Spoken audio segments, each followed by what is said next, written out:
Le Flash Info.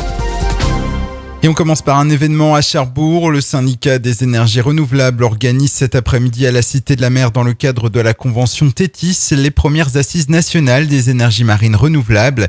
C'est la partie la plus politique avant la convention internationale qui elle rassemble les professionnels. Au programme de ce mardi, de tables rondes où les participants vont se demander notamment comment la France va faire cohabiter les différents usagers de la mer autour de ces EMR. Dans le Cotentin, la filière hydrolienne est porteuse de nombreux espoirs et de développement. L'enquête sur 4 tentatives de braquage à main armée qui ont défrayé la chronique fin mars a été rapidement bouclée. Un homme a été écroué.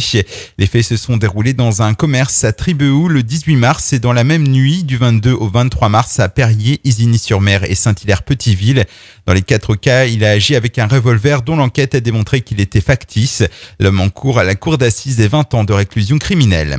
On poursuit au tribunal de grande instance de Cherbourg. 3 personnes étaient hier à la barre pour une affaire de trafic de cocaïne, un trafic qui portait sur 200 grammes depuis août 2013.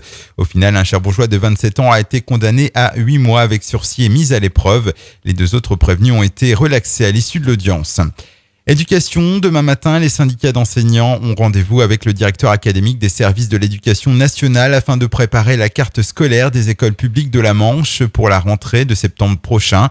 Ils débattront alors sur les ouvertures et fermetures de classes qui donnent souvent lieu à des contestations de parents. Selon les prévisions académiques, le département devrait à la rentrée prochaine continuer de perdre des élèves. Et puis nucléaire, hier après-midi vers 14h30, un convoi de déchets radioactifs vitrifiés a quitté le terminal ferroviaire de Valognes, direction les Pays-Bas où le convoi sera acheminé vers le site de Kovra à Borssele. Ce convoi est composé de 28 conteneurs de combustible usé retraités par l'usine Areva de La Hague.